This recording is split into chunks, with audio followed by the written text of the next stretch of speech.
Everybody, welcome to Stack Your Points. Thanks for watching and listening.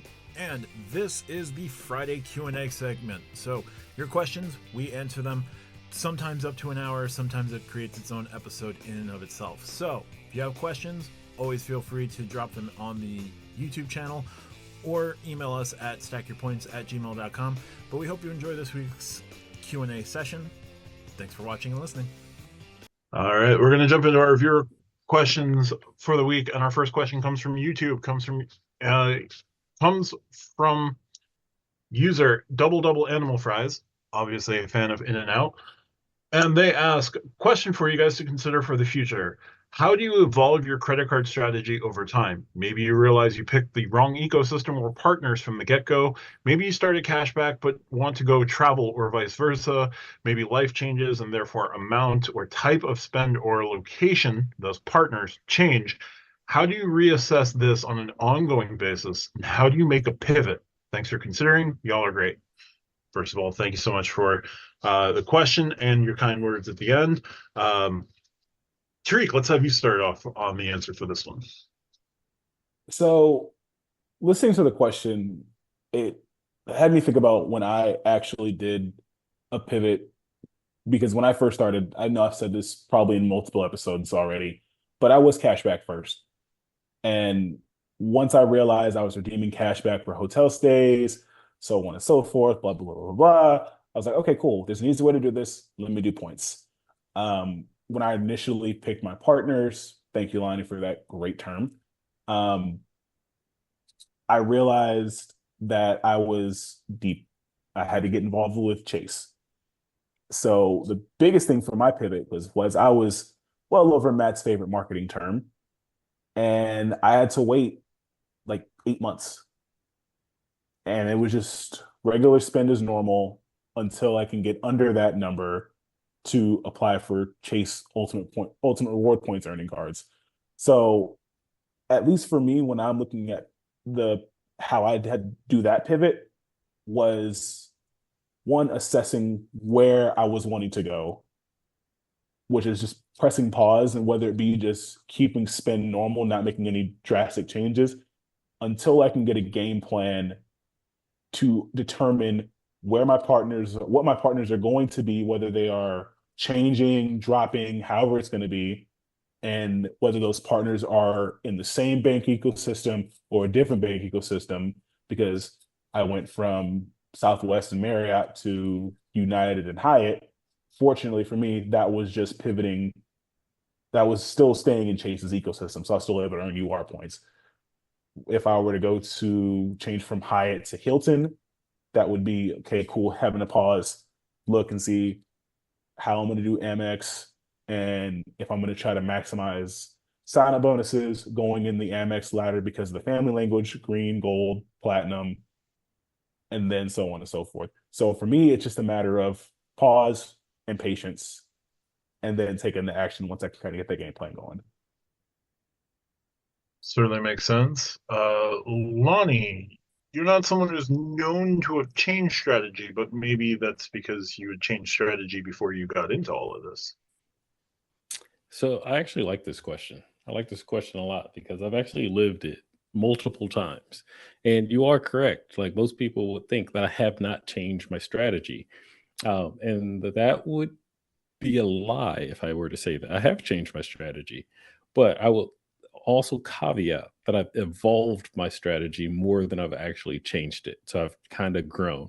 And there's one part in the question that says, these life changes, these, moments that happen to you that can help evolve your strategy. And I can almost pinpoint every single one of them that have made me either change. Well, the original change was me picking my partner, which is when I fully invested, said I'm just going to be a United person all those years ago. I've had job changes both financially and geographical location wise. So like, get a new job and it pays a lot more. It ended up I actually remember that's when I got my Sapphire Reserve card during that job change. Then later on, I got moved across the country for my job, with another job that is. which now changes my geographical location, which affects the way that I earn points and able to redeem points, because that might affect which airlines or airports that I have access to with that geographical location. And most recently, I brought this up before, fatherhood. At, at the end of this month, my son will be 2 years old. I didn't have an Amex Gold before fatherhood.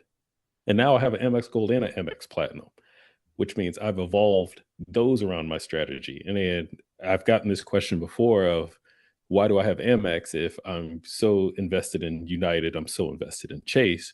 And there's a lot of value in Amex MR points, especially through hotels, even my Platinum card. I've called it a subscription. I call it a 695 subscription that comes with the metal card. I've said that literally verbatim before. But when I travel for work and I travel for personal, my United card only gives me 2 United Club passes a year. Everything else is $59 after that. But now I have unlimited access to, well, of course, I had priority pass as well for my CSR, but now I have unlimited access to my Centurion lounges, which are in LAX, United Hub, SFO, a United Hub, etc. I'm just saying those two are in California on the West Coast here. The $200 airline credit, that's evolved into a United Travel Bank credit. And then also the Clear credit. Now, my United status gives me Clear for free, but my wife, my player 2, does not get it. So there we are. So now she has Clear. So when we travel together, we both have Clear. This is the type of evolution that I'm referring to. Most recently, as a lot of you may already know, I wasn't part of the show last week because I was actually on a vacation with my family and my mother-in-law, who just got TSA pre-check because I used one of my credit cards to get her TSA pre-check. I'm like, the 3 of us are going through pre-check. If you ain't got it, we'll meet you on the other side. It's like, oh, I can get a quick thing or whatever, a quick appointment. And I'm like, just call me and use my credit card so she can have pre-check as well. These are all ways that your credit card strategy can evolve. It doesn't necessarily have to change, but I will say it comes down to 3 things if you separate earning and redeeming. So earning is one, redeeming your value or your points or value is the second one. But then those benefits, how they actually work with your travel lifestyle, personal or professional, combination of both, whatever it is. If you had a change, you might need to switch up. If I flew through a Capital One lounge or like JFK more often, would I consider that? How could I make my travel day better by changing or evolving my strategy at that point? That's what I mean by that. Right now, if I'm in New York, I'm EWR. You guys know that. So I won't necessarily say there's a change, but I will say the evolution aspect of your question, double is absolutely great. So thank you for asking it. But not everything has to be a change. It can just be an evolution. So pick your partners, pick your strategy, pick whatever you value most. I've mentioned it before. I see RJ nodding. I value my travel day the most. Travel day comes priority. And so you could build a credit card strategy around that. You know, Amex Green is a great card for travel days. There you go, Matt. No, I definitely see that as kind of a evolution over time, which certainly makes sense given those life changes when they occurred. I'll go ahead and answer, and then I'll throw it over to RJ. For me, my strategy definitely changed when I decided to move from cashback to points and miles. So I was getting cashback with the Wells ecosystem. I was getting cashback through Capital One's antiquated means of giving you cashback, because you still have to request a paper check from them, which is barbaric.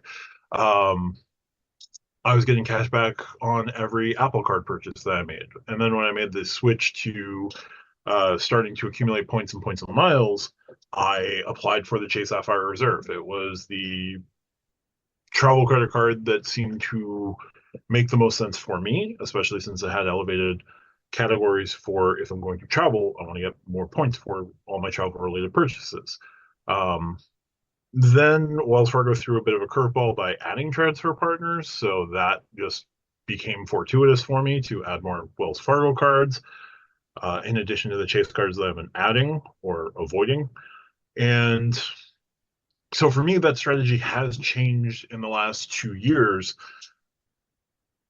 And it's led to me getting cards that were outside of Chase and Wells Fargo, but because I like to fly JetBlue and I like the, I can't say status, but I like the accoutrement that come with the JetBlue business card and the JetBlue Plus card. I added that card to make my travel day with JetBlue better when I choose to fly JetBlue. So my strategy has changed over time when I went from cashback to travel. With travel, it may evolve, especially if I live in an area where I can use any of the big three airlines, domestic airlines. So if I don't have direct access to Delta, I can still use Flying Blue as a transfer partner to book using LaGuardia or JFK as a launching as a takeoff point for Delta. United, I can book directly with United through Chase. If I want to go through American Airlines, I have so many Avios options and just try to find the cheapest one, even though all of the Avios, except for like Finnair, have all jacked up their prices. And don't use Aer Lingus to try to book American. Anyway, if I were to move from where I am in the greater New York City area to an area that is just a Delta hub, I'm going to have to change my strategy to then focus more either on making sure that I can use Flying Blue or jump into Delta. If I move to an area that is significant, that is just American Airlines, making sure that I have either a way to really capitalize on Avios or get the American Airlines cards. So right now I did the major shift from cashback to points, but I can move from points to other points as needed. But right now I like where I am because where I'm located, I still have plenty of options. I can use JetBlue if I want to. I can use United. I can use American Airlines. I don't have to use American Airlines directly.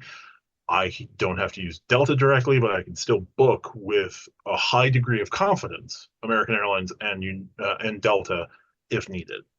Hotel-wise, I'm building up Hilton points, but I also like Hyatt. Hyatt's also super easy to get redemptions. So as long as I have points and means to get those points, I'm happy.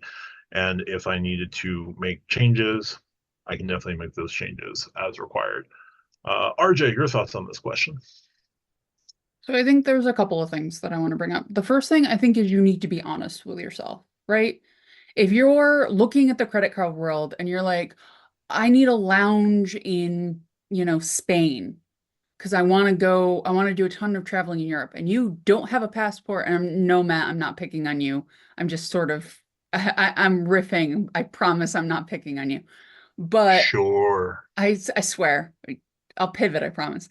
But if you're like, I need a lounge to do a bunch of traveling in Europe, and I'm going to go to the Maldives, and I'm going to do this, and I'm going to do that, and you work at Subway part-time, and you don't have any other supplemental income, you're probably not going to do that off of spend, or even if you're really good at getting subs, right? Like, you have to be honest with what you're spending. You have to be honest with sort of your financial situation first. Because yeah, for a while, for probably 2 years, I just used the Apple Card because I was not in a financial position where points or miles, as much as I liked them and wanted to learn about them and watched videos back in the day about them, made sense because I wasn't traveling. I wasn't doing major things. And this was pre-COVID, but I was just done with college. I was doing a bunch of temp work. Like, it didn't make sense for me to go after this stuff. And I had to be honest with myself of like, right now, I'm just going to use this card. I'm not interested in going for double cashes and a bunch of other stuff. I'm just going to use this one card. It'll put everything on it. It'll make me focus, right? Sort of unlearning old bad habits and relearning sort of on a single card. So I think honesty with yourself and what you actually will do is the first step in evaluating your own sort of setup. Because if you have a bunch of cards geared towards international travel and you don't have a passport, that's not really going to help you long term. If you are like me and you live in a place where you can't do the fun flying blue for Delta redemptions or anything like that, having a bunch of those transfer partners isn't actually going to help you. I can't get a Delta flight on Flying Blue. I can't pay for it to happen. I can't, beg for it to happen. It's not going to happen. They're just not available where I am or where I'm flying out. I'd have to go to New York City. And that's a 4-hour trip down to New York City on a train for me to be able to do it, where I could just use the Delta stuff. So I'm not going to do that, right? So it really pays to be honest with yourself, because that honesty is going to get you a lot farther in what setup you go with or what evolution you go with for your setup than if you have these sort of, I'm going to go to the Maldives every year mindset. I do think that I reassess my situation every quarter or so, and not necessarily a complete, like if I had to start completely over with cards, but I sort of look at, all right, what does this quarter bring? What card, like I know the next card that I'm going to cancel is my Blue Cash Every Day, because I need a slot open in March, April to get a Hilton card of some variety. I know that's going to happen, but because that's the only one I'm really looking to cancel. So that is easy for me. But if I had other cards later in the year where I'm doing 2 or 3 of changes or sorts, I need that information in my head. So once a quarter, I sit down and I look at everything and I sort of give it a, what is working, what isn't working, what do I want to change, what do I want to upgrade, what do I want to downgrade, things like that. I think that some amount of curiosity of the community is really helpful. Like I know a lot about Wells Fargo cards. I do, partly because I follow Matt, partly because I'm personally interested in them if they get the correct for me, I should say, transfer partners. But I know a lot about them. I don't have any of them. And right now I don't want any of them, but I know what they are. So if they got Hilton or Marriott or Delta tomorrow, I have a foot in the door, right? Like you have to be somewhat curious about credit cards if you want to be into them, because it allows you to go, oh, this change happened in my life or in partners or in this other thing. They launched this new card. Now I can do X, Y, or Z. So I think interest in the hobby outside of the bubble you're in, even though I know the most about Amex, I have at least a passing familiarity with all of the major issuers, right? So it allows me to make those adjustments when I sit down and do my quarterly thing, or if I'm just talking to somebody and I'm like, hey, did you consider this card? So I think those are sort of 3 things that I would call out, just sort of honesty, actually sitting down, on a regular basis. It could be every 6 months, it could be once a year, it could be once a month, whatever you feel comfortable with.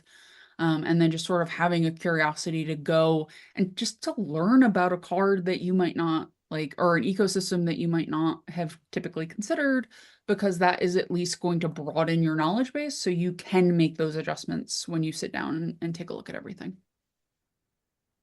Absolutely agree. Yeah, I should have been bringing up some of those points. That's why there's 4 of us, Matt. So if one Yep. person doesn't do a thing, chances are one of the other 3 will. Absolutely. Yeah, I don't know where my train of thought went right there. Also, just calling this out, RJ, that Stanley Cup just looks like one of the cups that was used in DS9 for Acted Gino. I'm saying that today it is currently like almost midnight and I'm drinking full caffeine coffee because I'm a mad woman. That's all I'm gonna say. Why? I'm just saying, it looks like you brew it and drink it all out the same pot. It's a one pot. You can get a V60 or V90, I think, that goes on top of this. So I could, in theory, do that. Today is a good day to podcast. All right, so we're going to move on to the next question, and this was going to be real quick because it is called out to one of our co-hosts specifically from KidCat37 for Kamilani. What would citi or Capital One have to do in order for you to transition some of your spend or focus from Chase and Amex? Oh, this is a very, very easy question. And I assume y'all all know what I'm about to say. Y'all can say it with me. They just need to add And United, United. or IHG. no, I was going to say value, actually. That's it. They Well, just need to add value. I I was did that on assuming purpose because I knew what y'all were going to say. I was assuming that United and IHG were the value for you. Yeah, for them that to add. was Well, it. Well, the partners themselves are not always value. Based on, let's just hop back to my last answer. Like, everything doesn't have to be a partner to get value. It doesn't have to be a credit to equal value. In my case, for example, I just said it. I got an MX Gold and an MX Platinum. They don't transfer to IHG or United, and yet I have both of those cards. Why? Because they add value in different ways. Hey, Alani, pause. You with the platinum, you still do that $200 travel credit for United Travel Bank, so you still get United value out of the platinum, whether it's not a direct transfer partner. Yeah, This it's not an assumes that he effective. uses. It doesn't come off. It's not effective value. It's I value. didn't say it was effective. I just said it was value, but it's still value towards United in But some way, shape, or form. in your debate, you're actually helping me out because you're stating value that I receive from the card itself. So we're actually arguing about the exact same thing here. Where, yes, I have the card and I get $200 in value with United Travel Bank. Great. Now, if I didn't have the card, I'd probably end up saving some money in that regard, in that $200 credit, but I still earn value in other places that my Chase and my MX cards don't give. So if Capital One could offer me something in a way that would benefit me as a whole, and it's not just me anymore, because normally it would be myself, my player two, and my son, my wife and son as well. So a family of three. Then yeah, I would look at them differently. Also, going back to double animal, the double question, the geographic aspects. I had mentioned if I had to start flying through capital airports with different lounges in them. I have a Chase Sapphire Reserve, and I've never been to a Chase Sapphire Reserve lounge because the only time I've ever been even around one was one time in Austin, and that was before they finished building the thing. So geographical value. What else can I get out of it? Is it putting financial value back to me? That's all they got to do is add something that I redeem value for. And it's not just get my sign up bonus, cash out my points. I need something a little more, better than that. I don't need a one night stand card is what I'm saying. I need something that's going to stick around for a while. It's a commitment card. There's so many ways that could go. Feel some sort of way, Tariq? I'm just going to avoid all of them. No, I'm sorry, but this is just a smash and grab. I was desperate for Hyatt points, and that this is all the there's card a term is. for you right there, Matt. I think we just found this week's podcast episode title, so that's fun for me. Let's There we go. Is that how you met your girlfriend, Tariq? If she is going to start, let it just not be this episode. So basically, Citi or Capital One just have to be able to make breakfast in the morning. I guess I don't know. They just got to work within reason. I've said this before. I'm not one to just go willy nilly out signing up for cards for subs and cancel them a year or 2 years later, whenever the churning period opens up. As long as I can get something out of it, then yeah, let's go for it. And if not, then why do I need to get a Capital One card or Citi card? I've had a Citi card before.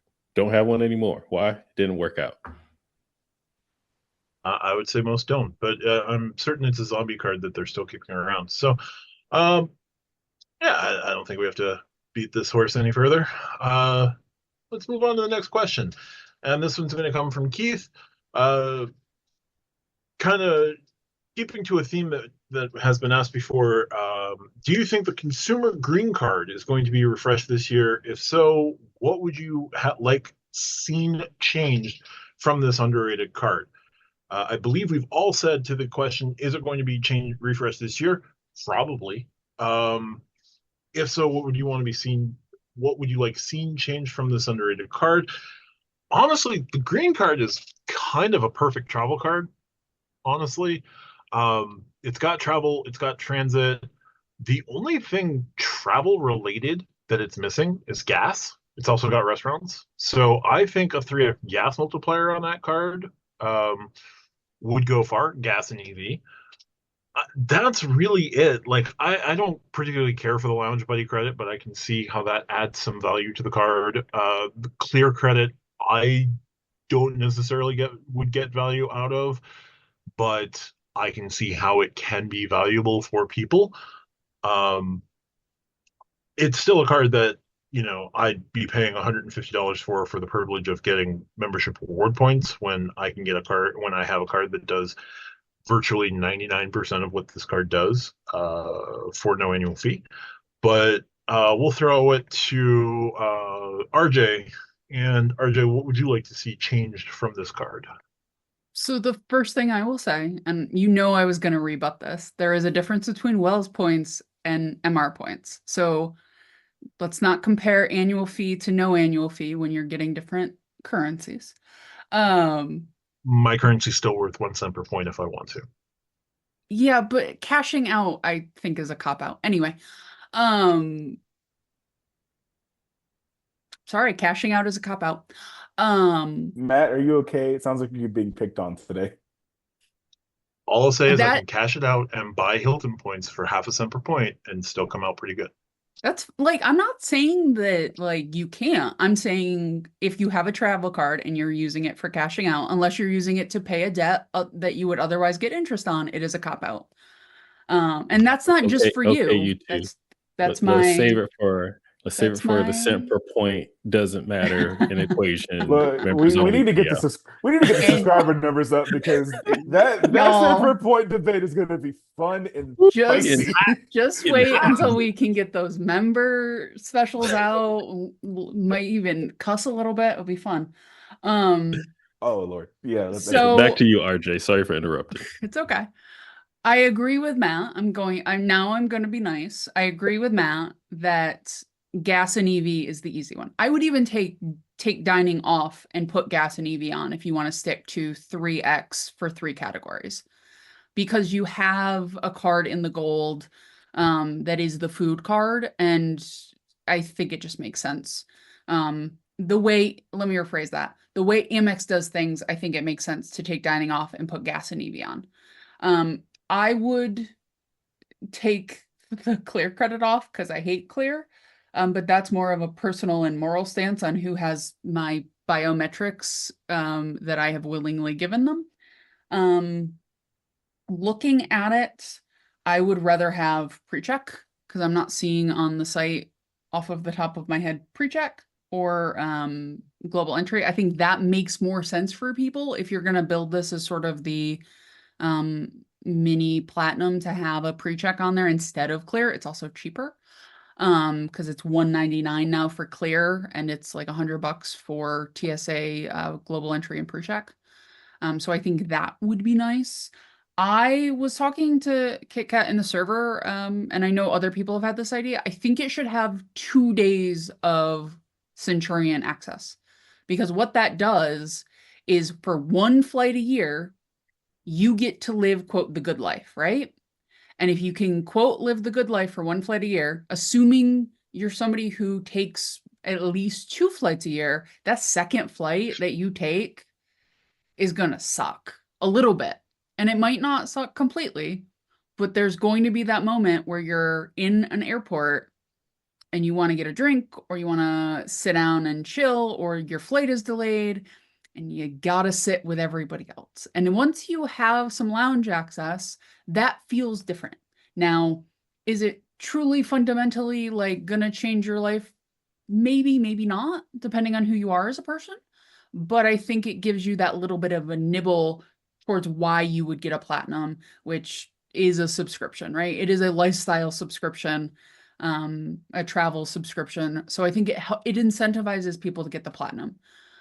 So I do think that you do have to worry a little bit about overcrowding, but there are other ways to curtail that anyway. But I think the green is a really solid card, so I don't think a whole lot has to change. But I do think that gas and EV are an easy win for them. And like I said, I'd be okay with dining being sacrificed. And I'm sorry I took a shot at you, Matt. That's fine. Lonnie, you were going to be interested in the green card. What value could American Express add to this card for you to consider adding it with potentially no welcome offer? No welcome offer? I'm not in it if there's no welcome offer. You have the gold. Family so you language. Well, You yeah. got the gold right. and the platinum. You're done, buddy. Well, can I finish? Can I even start? Sorry. Dang, y'all. Can I pretend like I don't have these cards in the hypothetical in which the question is asked for our viewers and listeners, so I can give them an educated answer and not make it about me? Thank you. All right. Anyway, the first thing I would change is the welcome offer, to be completely honest. I think 40 is low. Even at $150 annual fee card. I think that's a little bit low, especially when compared to the more premium cards, gold and platinum, which technically they start at 60 and 80, but come on, let's be real. 100,000. I just opened up a tab myself and it just gave me 175,000 special welcome offer on the platinum, where the normal's 80. So it's more than double right there. Amex can do a little bit better on the green when it comes to 40. They could bump it up to 60. They could bump it up to 70. They could bump that up to 80. And I think that would be very enticing. But as Matt originally stated, I think the green card is good as is, where I can't really see too much of how they would add to it.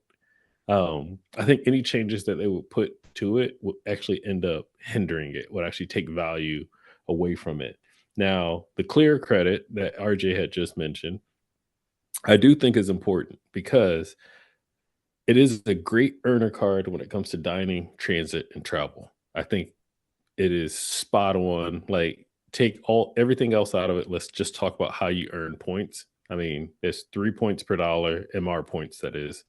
The Chase Sapphire Reserve, which is a $550 annual fee, also gets 3 UR points on those exact same categories. And this is more of like slightly entry level, basic entry level when it comes to American Express, because this is at $150. So I think that part of earning those just basic categories is great. That clear credit for those that don't get status. So it doesn't matter if you're with American, Delta, United. In most cases, if you get high enough status with one of these airlines, you get that clear credit for free. But if you travel with someone else, then you can use it for someone else, as I had just mentioned in my last answer, or you could use it for yourself. Once again, that's a travel day benefit right there. Now, it does not give you TSA pre-check or global entry, so that'll be an extra cost out of your own pocket, but that's cheaper than clear. I'd rather pay $100 versus the $199 for those. I do agree with RJ, though, on the Centurion access. Give, just like the United Explorer card, give 2 passes. You get to go twice a year into the Centurion Lounge, check it out, get a little taste, get your free sample, get that itch, which would most likely potentially entice you to get the platinum later, where you no longer have to worry about just the 2. Now you can have the unlimited access. But my personal opinion, I think it's good the way it is. Chances are, yes, Amex is going to change something the same way they just did with the gold. I can't see it adding too much value where people are going to be like, oh, wait, now it got even better. I don't see that happening. I think it's going to actually, if they try to change anything, it's going to hinder the card, either from a benefit standpoint, a value standpoint, or the annual fee is obviously going to go up, which is more of a value standpoint. Yeah, thinking about it, 40,000 membership reward points, even with how powerful membership reward points are, the $95 cards, the like standard bearers at 95, the Citi Strata Premier and the Chase Sapphire Preferred, both Yeah, cards I have disagreements with. They start at 60. yeah, they start at 60. That's why I say I think 40 is just too low. Yeah, no, that definitely makes a ton of sense. Tariq, what would you like to see out of an American Express green card refresh for an ecosystem that you're probably not going to join anytime soon?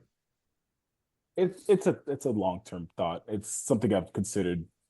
Talked to RJ about that off chat, off recording. Knowing what we all know about American Express, we know that it's been said that they're going to have the refresh for a bunch of cards. I can't remember the number off the top of my head. We've seen, so it was 40. We've seen the refreshes on the Hilton cards, the Delta cards, and even the Gold card recently. So one thing that's for certain that's going to happen is if in this hypothetical green card refresh, the annual fee is going to go up regardless, whether we like it or not. I'm looking at it, I'm probably thinking somewhere between 195 to like 225. I will say I do like adding a 3x gas category to kind of make it like the ultimate travel earner card, whether you are air travel or road warrior or even like the transit rideshare, whatever your flavor of travel is.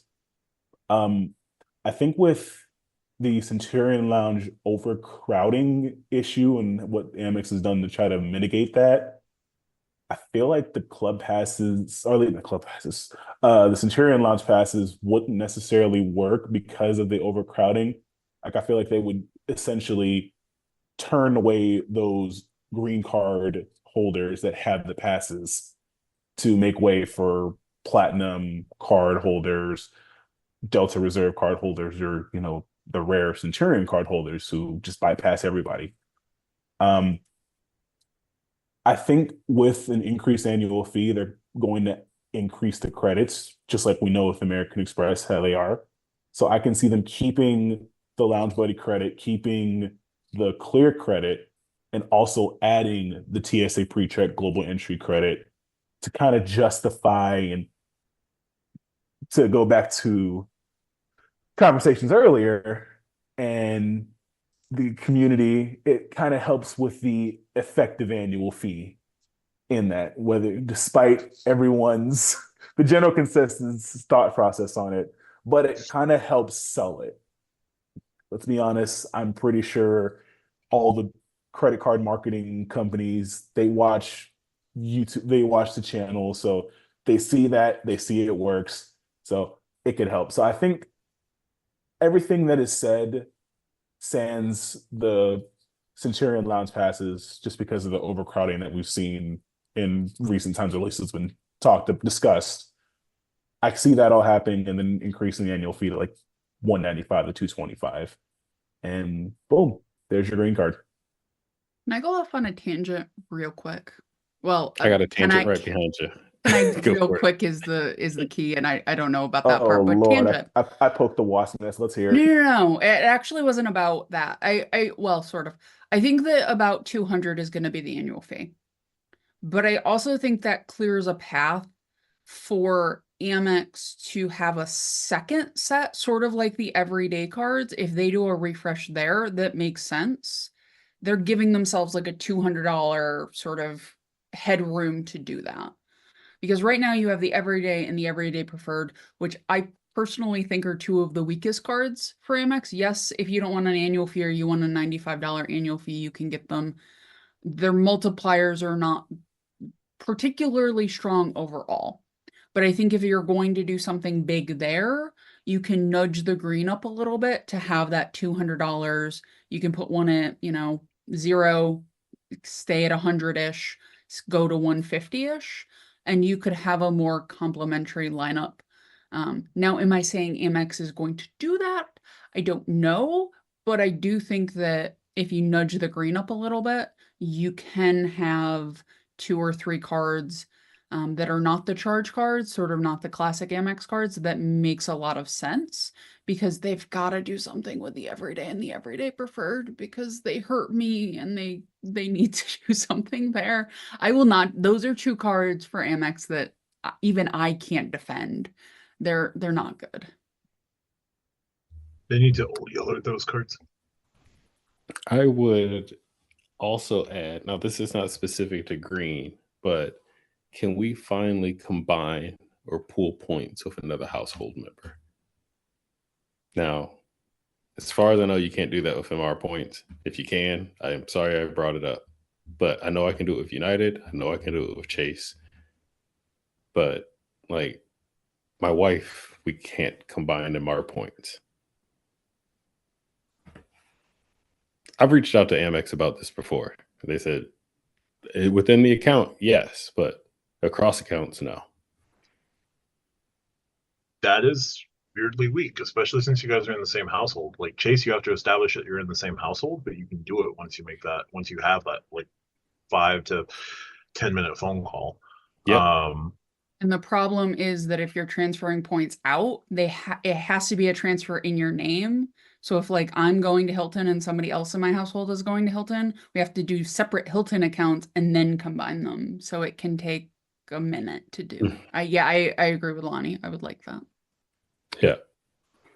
That would be a game changer for me, especially around that would actually, going back to our very first question, be a change that would alter my strategy and ecosystem within my home, because now my wife wouldn't have to be an authorized user. That will open up a whole extra sub that we could, double dip and combine on like we do. We can pull United, we can pull Chase points. Haven't even tried IHG. I don't know if you can. So someone Google it and figure it out for me. Don't really need to. I Whatever. looked with IHG. It's like a fee for like X amount of points. Like the only way you can transfer IHG points for free is you have to have diamond status. With IHG, it doesn't really matter because not like she's staying in a separate hotel room. So I wasn't even aware that you couldn't pool MR points, but I am the primary point person for my setup. So yeah, that's rough. Yeah, because like with Chase, and we're going to get off this topic, but like with Chase, she can get her own set of Chase cards. I can get my own set of Chase cards, and we can combine everything as a family. But with Amex, we can't do that. I'm the only one that holds Amex for that reason, because it's better to keep them with me versus to have two separate Amex accounts with two separate points. Yeah, I just go the authorized user route with my Hilton cards, and Yep. I am not adding any employee cards to my Blue Business Plus until never. Just not allowed.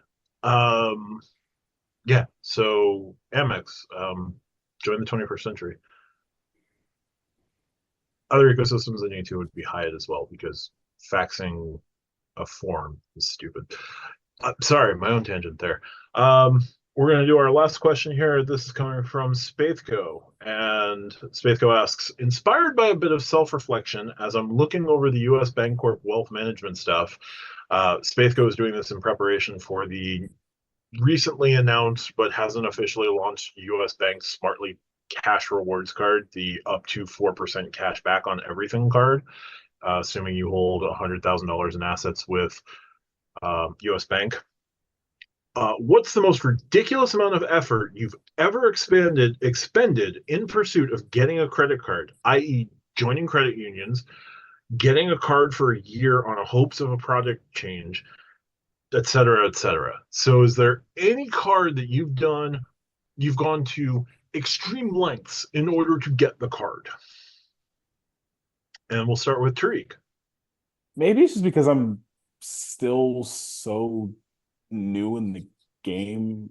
I haven't done any extreme efforts. I think the most effort, and I say this term very loosely, was wait like 8 months to open a card just to get under, the marketing role. And for me, like not opening a card in 8 months was painful because I like getting sign-up bonuses. So yeah, that was pretty much it. No, I haven't really done much yet. It's actually out of my wheelhouse. So everything else I'm pretty good with. It's just been simple. It's just trying to be patient. And as a somewhat impatient person, that is painful sometimes. All right, fair enough. RJ, are you going through any hoops currently? Have you planned on hoops? Have you done hoops previously? What lengths have you gone to? So I'm going to give you a hypothetical to put off liability, and if US Bank happens to watch this video, this is only a hypothetical, I promise. So I hypothetically got a US Bank business checking account and waited 2 weeks to get a US Bank personal checking account, of which $5 of my paycheck will be auto deposited into this personal bank account for the next 8.5 months, under which time I will not get any new personal cards. So I can be under, technically I'll be at 0 of 12 instead of 1 of 12 because I want to give myself the best chance to try to get the US Bank altitude reserve. Hypothetically, of course, I would never do such a thing to US Bank because they are a lovely institution. But yeah, I got a business account to get a personal account because I could not get the personal account where I live. I had to be an existing customer first, hypothetically. So yeah, I've gone through a couple of hoops for the US BAR simply because of how very much I use mobile payments, that 3x would be very nice for the amount I do. And the real-time rewards could potentially replace 2 to 3 cards in my setup for a half to a third of the annual fee of those cards. So yes, I'm doing a lot. In 3 months, might the Beyond come out and have, Hilton and Delta as partners with Wells Fargo, and might I change my entire strategy? Sure, maybe. I don't think Wells Fargo would go for me right now anyway. But as of right now, I am in the middle of jumping many, many hoops to try to get the card.